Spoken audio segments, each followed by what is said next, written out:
আসসালামু আলাইকুম বন্ধুরা, সবাই কেমন আছেন? আমি এখন আছি বরিশাল কালিজিরা। তো আজকে যাচ্ছি ঢাকায়।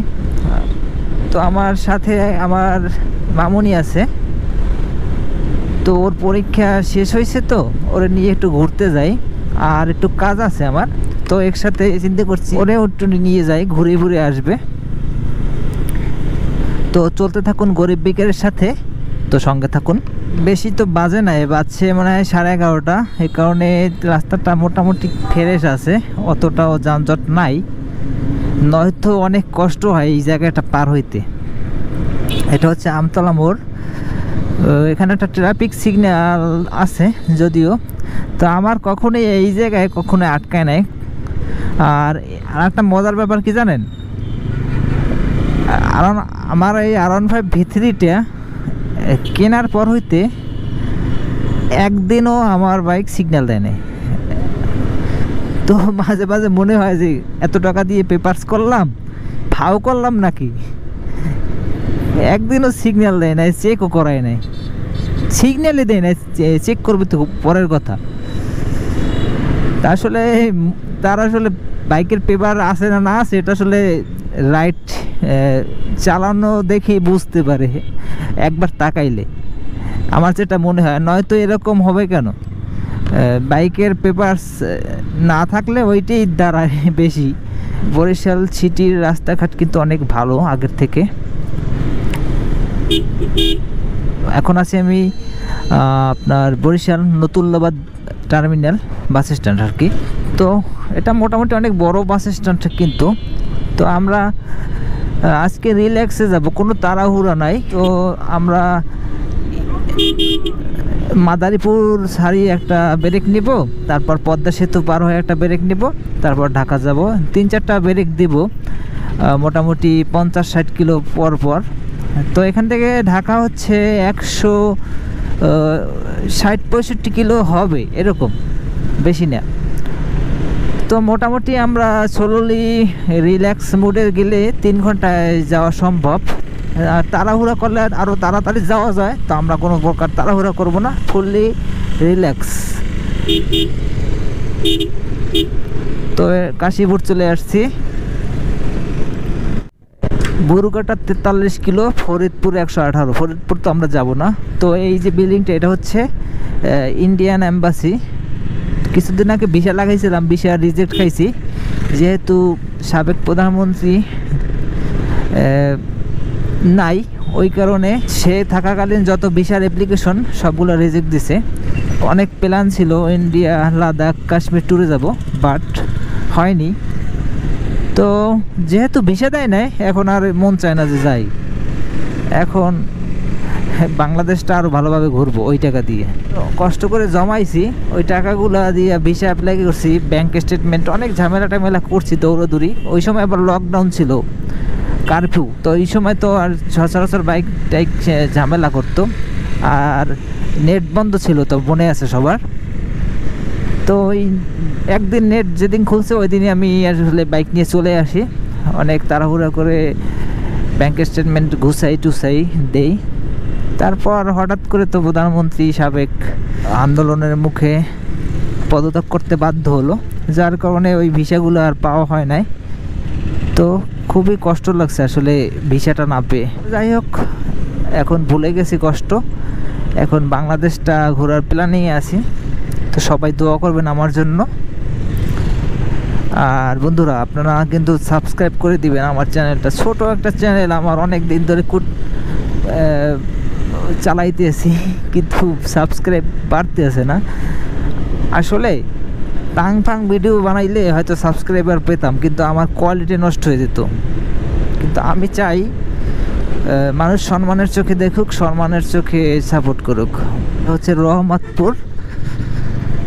তো বিমানে কখনো আসা হয় নাই, ইচ্ছা থাকা সত্ত্বেও আসলে আসা হয় না।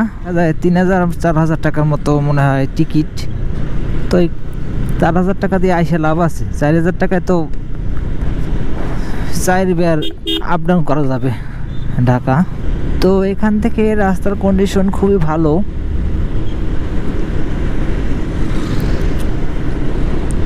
আমরা এভারেজ 60, 65, 70 এরকম চালাইতেছি। ওই যে বরিশাল এয়ারপোর্টের রাস্তাটা, এয়ারপোর্টের গেট, সামনে হচ্ছে সন্ধ্যা নদী।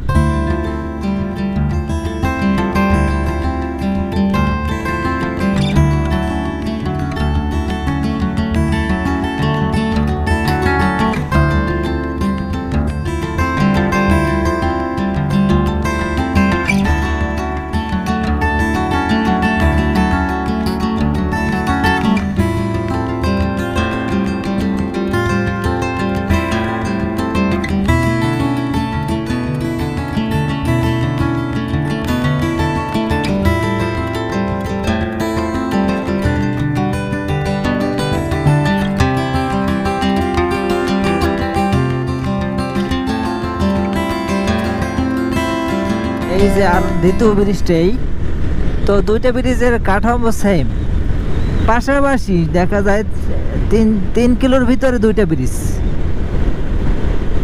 এপাশ থেকে ওপাশ টোটাল 3 কিলো হবে কিনা আমি জানি না। এইটা নদীটা ছোট, ওইটার থেকে এইটা ছোট নদী।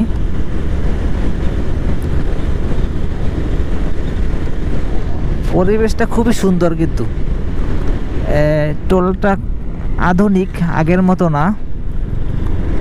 ও কার্যক্রম এখনো অ্যাক্টিভ হয় নাই, কিন্তু টোল প্লাজা বানানো হয়েছে, সামনেই আছে টোল আগের জায়গায়, কিন্তু এটা এখনো অ্যাক্টিভ হয় নাই। 10 টাকা দাও, 10 টাকা দাও, 10 টাকা পাইছো?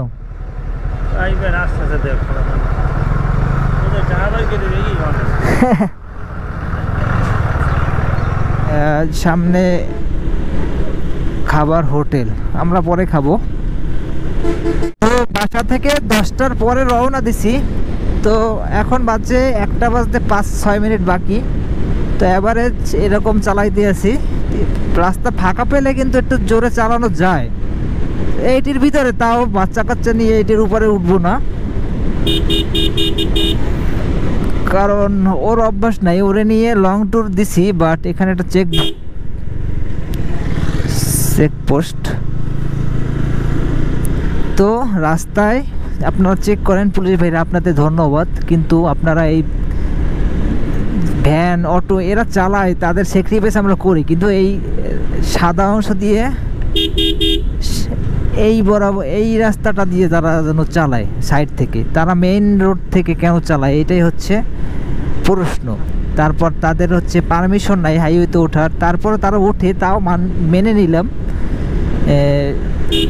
গরিব মানুষ তো, তারা যদি গরিব হয়, তারা তো গরিব না, মূলত তারা প্রতিদিন ইনকাম করে, তারা গরিব বলা যায় না তাদেরকে। তো একটা দুর্ঘটনা হইলে তাদের জন্য সেইটা কেন মেনে নেবে পাবলিক? অনুমোদন ছাড়া যে যানবাহন রাস্তায় চলে, ওই রাস্তার জন্য দুর্ঘটনার শিকার হইলে ওই দায়টা কার বলেন? আপনারা তাদেরকে ছাড় দিয়েন না, পানিশমেন্ট দেন, বারবার তাদেরকে ওয়ার্নিং দেন, সচেতন করেন সাইড থেকে চালানোর জন্য, আর তাদের প্রশিক্ষণের ব্যবস্থা করেন। ড্রাইভিং লাইসেন্স যদি করার টাকাও নাও থাকে, ফ্রি প্রশিক্ষণ তো দিতে পারেন তাদের। গভর্নমেন্টের এটা আসলে দায়িত্ব। ভাই হ্যাঁ, বরিশাল থেকে, পটুয়াখালী থেকে মেবি যাচ্ছে, হাঁস, মুরগি, হ্যাঁ অনেক কিছু নিচ্ছে, ভালো লাগলো ভাই ব্যাপারটা।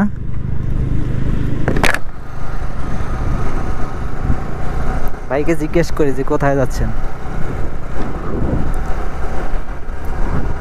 ভাই কি ঢাকায় যাচ্ছেন? ঢাকায় যাচ্ছেন? ঢাকায় যাচ্ছেন বলছে, ঢাকা যাচ্ছেন?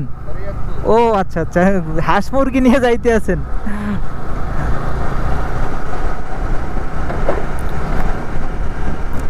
শরীয়তপুর যাচ্ছে ভাই। তো রাস্তা তো বাড়াইতে আছে, পাশে আরো 4-5 ফুটের মতো হবে, 5 ফুটের মতো হবে, বাড়াইতে আছে। ভালো লাগলো ব্যাপারটা। এই রাস্তাটা 6 লেন দরকার, মোটামুটি 4 লেন মাস্ট। বড় নদীতে চলে আসছি। তো এখান থেকে ভাঙ্গা কত কিলো হবে? গোপালগঞ্জ 49 আর ঢাকা 108 কিলোমিটার।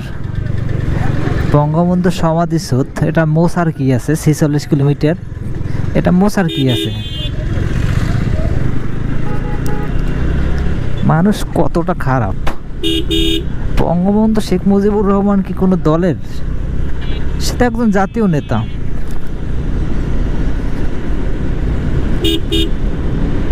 তার নাম কিভাবে মুছে দেওয়া সম্ভব? কখনোই না। আমি তো ব্যক্তিগতভাবে কোনো দলের সাপোর্ট করি না, তবে যেভাবে এভাবে মুছে ফেলতে আছি, এটা কাদের কাজ? তারা কি দেশকে ভালোবাসতো কখনো? জানি না। দুই সাইড থেকেই রাস্তা বড় করতে আছে, 5 ফুট 5 ফুট 10 ফুট। তো আগের থেকে অনেক বড় হবে, হয়তো আর 6 মাসের ভিতরেই কাজ শেষ হয়ে যাবে। তো অনেক ভালো হবে। মোটামুটি এখনও অনেক চওড়া, তারপর যদি আরও 10 ফিট বাড়ে তো অনেক যানজট মুক্ত হবে রাস্তাটা। এখান থেকে ব্রিজটা পার হলে আমরা বুরুঘাটা মানে মাদারীপুর জেলায় ঢুকে যাব। এখনও বরিশাল বিভাগের ভিতরে আছি, বরিশাল জেলায়। এইখান থেকে বিভক্ত হয়েছে জেলা। ঢাকা কত কিলো খেয়াল করলাম না। মাদারীপুর চলে আসছি বন্ধুরা।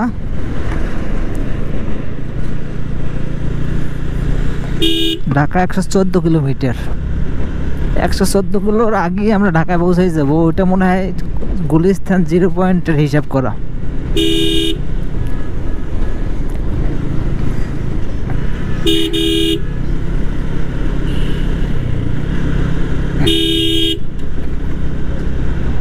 তো ছোট্ট একটা রেস্ট নিয়েছিলাম। তো মাঝে মাঝে 50-60 কিলো পর আপনারা একটা রেস্ট নেবেন, তা দেখবেন যে একটা শরীরে রিল্যাক্স লাগে। নয়তো আপনার কষ্ট হবে কিন্তু রাইড করলে। আসসালামু আলাইকুম ভাই, কি সমস্যা? তেল আমার তো ট্যাঙ্কি খোলা যায় না, বাইর করা যায় না, তো আমি দিতে পারতাম। বেশি দূর তেলের পাম্প বেশি দূর।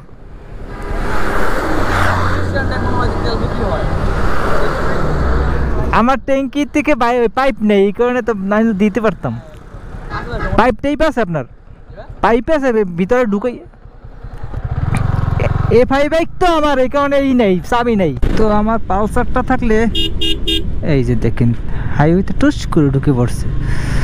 আমার পালসারটা থাকলে তেলটা বের করে দিতে পারতাম। এফআই বাইকগুলোয় ঝামেলার হচ্ছে এইটা, তেলের চাবি নেই। তবে পাইপ ঢুকাইয়া নিয়ে বের করে দেওয়া যায়। আমার কাছে তো পাইপ নেই, তাহলে দিতে পারতাম। মিনিমাম 3 ফুটের মতো পাইপ লাগবে তেল বের করতে, ভিতরে ঢুকাই একদম নিচ পর্যন্ত। তো অতখানি পাইপ কোথায় পাবো ওই মুহূর্তে? যাই হোক, কাছাকাছি এলাকার, হেলমেট নাই যেহেতু বোঝা যাচ্ছে যে এলাকার, সমস্যা হবে না। বেশি লগের হইলে আমি তেল কিনে দিয়ে আসতাম। ওই রকম সিরিয়াস কিছু না যে অনেক দূরের। তো আমরা এখনও ভাঙা এসে পৌঁছাই নাই। ভাঙা এখনও 15 কিলোমিটারের কাছাকাছি হবে। বেশি কনফিডেন্স নিই না, স্পিড আমার কম। তো একটু বেশি স্পিড থাকলে ওইখান থেকে ট্রেকিংটা করা যেত।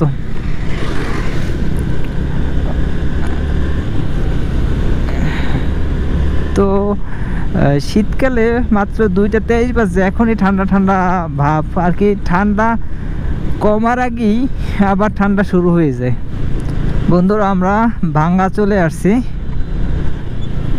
তো এখন আর যানজটের রাস্তা নাই, এরপর ফ্রেশ রাস্তা।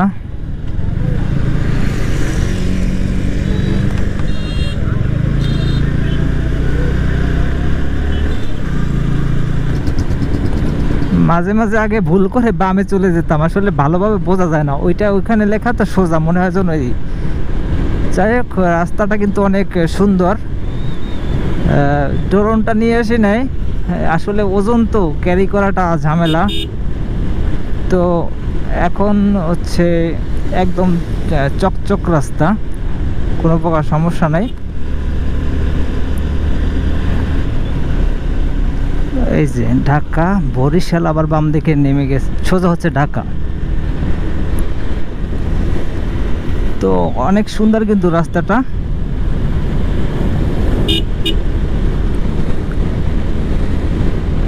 তো আমার মাইলেজ 48.9, মানে 49-এর মতো দিতে আছে। তো এইটা R15-এর প্লাস পয়েন্ট হচ্ছে এইটা, যেটা অনেকই ভালো লাগে। 50 কিলোমিটার মাইলেজ একটা স্পোর্টস বাইকে, সর্বোচ্চ 80 কিলোমিটার বেগের চালানো যাবে এই রাস্তায়। তা আমার স্পিড 78। তো আমি নিয়ম মেনে আর কি চালাইতে আছি। ওই 80, এখন তো স্পিড একা একা বেড়ে যাইতে আছে, নিয়ম মানাও যাইতেছে না। ওই 4-5 কম বেশি, ওটা কোনো সমস্যা না।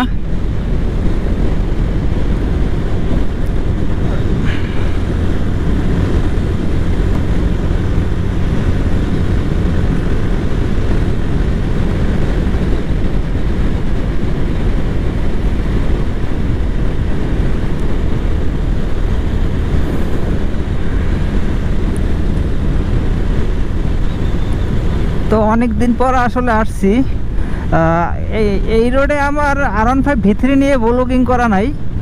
আমার পালসার নিয়ে অনেক ব্লগ করা আছে। R15 V3 নিয়ে এই রাস্তায় আসছিলাম কিনা আমার মনে পড়ে না।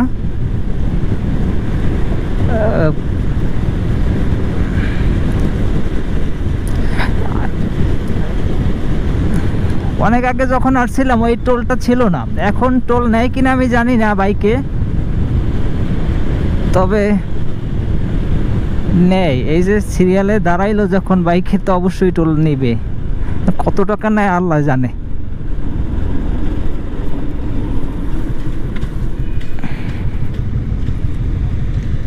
বন্ধুরা 10 টাকা টোল নিল। তো এখন তো মনে হইতেছে না যে বাইক চালাই, মনে হইতেছে যেন এমনি বাইক চলতে আছে, শুধু আমি বসে আছি 90-তে চালাইতে আছি। আমার কিছু ফিলই হইতেছে না।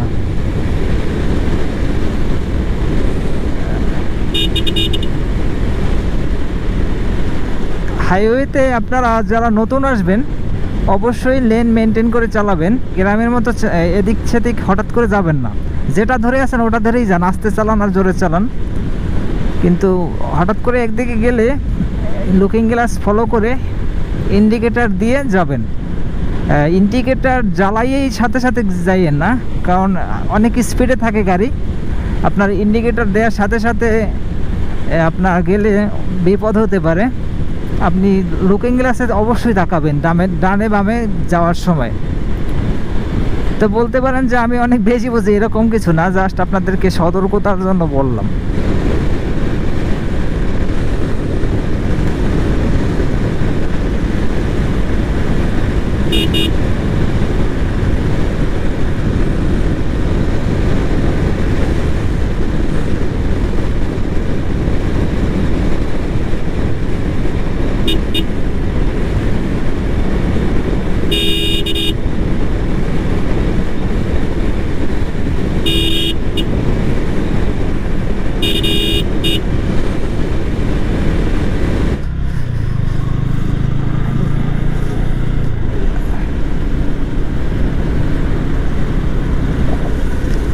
পদ্মা সেতু সবাই কমে চালাইতেছে, এটা ঠিক আছে, ভালো লাগতেছে। সাইডের ভিতরে চালাইতে আছে, এভাবে চললে সমস্যা হয় না, যেহেতু একটা বড় ব্রিজ। ব্রিজের শেষ প্রান্তে চলে আসছি বন্ধুরা আমরা। মোটামুটি এটা কিন্তু আমাদের গাবখান ব্রিজের থেকে উঁচু।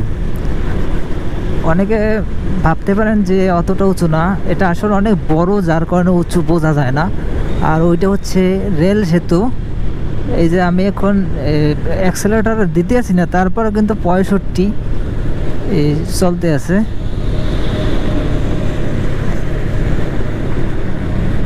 এখান থেকে ঢাকা যাইতে 30 মিনিটের বেশি লাগে না।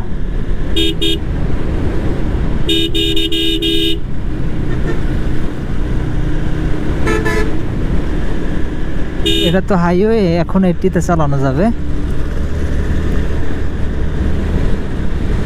এখন সমস্যা নাই। Dhaka 35 kilometre, Narayanganj 40 kilometre.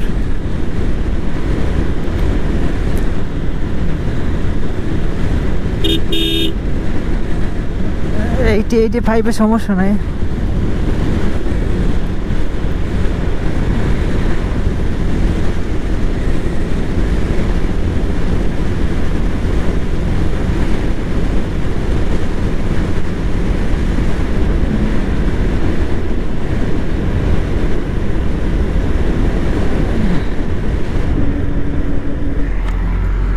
নামো নামো নামো, পারবা? বন্ধুরা, আমরা চলতে চলতে এখন ঢাকার পথে কাছাকাছি চলে আসছি। এই যে আমার সাথে আছে, তো আমরা আর 15 মিনিটের মতো লাগবে ঢাকার ভিতরে ঢুকতে। তো বন্ধুরা, চলতে চলতে অনেকটা পথ চলে আসছি। তো আমার গোপোরোর চার্জ শেষ হয়ে গেছিল। পিছনে যে এক্সপ্রেসওয়ে টোল প্লাজা, ওইটা 20 টাকা নিছে। তো যেটা ভাবছিলাম 100 টাকা, ওইটা 20 টাকা নিছে বাইকারতে। তো আমরা ঢাকার খুব কাছাকাছি চলে আসছি। ওই সামনে হচ্ছে বাবুবাজার রোড। বাবুবাজার ব্রিজ হয়েই বের হই, কারণ ঢাকা ঘুরতে গেলে অনেক ঝামেলা হয়ে যাবে। হ্যাঁ, বাবুবাজার হয়েই বের হই। আমি যেহেতু মিরপুর যাব এখন। তো বন্ধুরা, কোচদাগোলার ওইখানে যাত্রাবাড়ির ওইখানে ভিড় ভিড় ভিড় থাকতে পারে, এই কারণে এটা দিয়ে ঢুকলাম।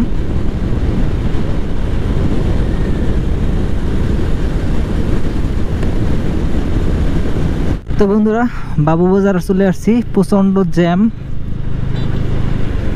জ্যামে বাইক রাইড আমার খুবই বিরক্ত লাগে, কি আর করার। তো বন্ধুরা, অবশেষে গুলিস্তান 0 পয়েন্ট আসলাম। তো যে জ্যাম, আসলে খুব খুব খুব খুব জ্যাম। এই 2 ঘন্টা লাগছে শুধু এখানে আসতে। তো ভাবেন যে আসলে কতটা।